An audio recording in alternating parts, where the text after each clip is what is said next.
The United Nations took several steps on Monday to improve delivery to aid to people in Haiti. Neil McFarquhar, the UN correspondent for The Times, is with me now, and he has the details. How would you describe the feeling inside the UN about how well it's responded to this crisis? Well, I mean, you know, they recognize that there needs to be a system in place that is just such a huge task that it has to be more organized. But I guess they're sort of pleading for time because they feel like it's only been 5 days. Logistics are terribly difficult. You know, air, sea, land, all of it has been affected by the quake. The system itself, the United Nations system, has been affected by it.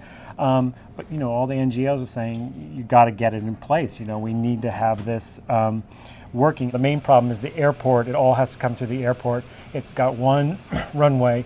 And you know, it used to handle maybe 30 flights a day. Now it has to handle over 100. So they have to, you know, send some of them over to the Dominican Republic. So the port sustained heavy damage in the quake. So they're trying to fix the port because obviously they could get a lot in that way. There are a couple private airfields around the country, and they're trying to beef that up. Now let me ask you about medical care. There's clearly still a shortage of medical care. How is the UN going to help in that regard? They want to move in a bunch of people. They're going to try and move in a tent city of 800 people because people don't have a place to work. They don't have a place to sleep. A tent city of UN workers. A tent city of 800 for UN workers. What about security?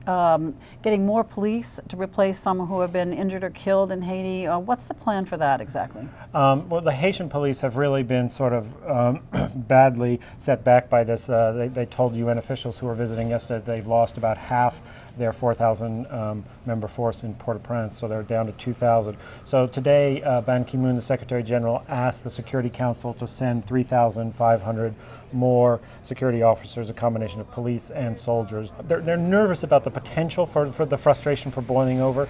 In sort of a global sense, Port-au-Prince is fairly calm, but there's obviously pockets where there's trouble, and you know, something like distribution of cooking fuel will suddenly get out of control.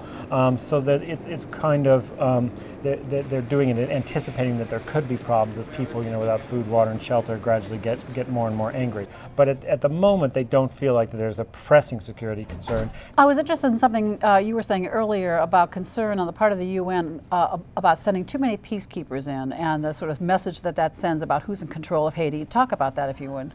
Well, there's always been sort of a tension. You know, the government there has never run particularly well in recent years, and there's always been kind of a tension about why, you know, it needed such a big United Nations force. Now, they had help before all this happened, you know, but they're always, the Haitian government is very sensitive about its sovereignty and that, like, you know, just like being rolled over with a bulldozer. So there's some talk of changing the mandate because now they're sort of in a more development phase and the rebuilding phase, and do they need to change the mandate? But I think the sense in the Security Council is they don't want to rush into it because, you know, they sort of want to get the Haitian government a chance to get back on its feet and see how that goes.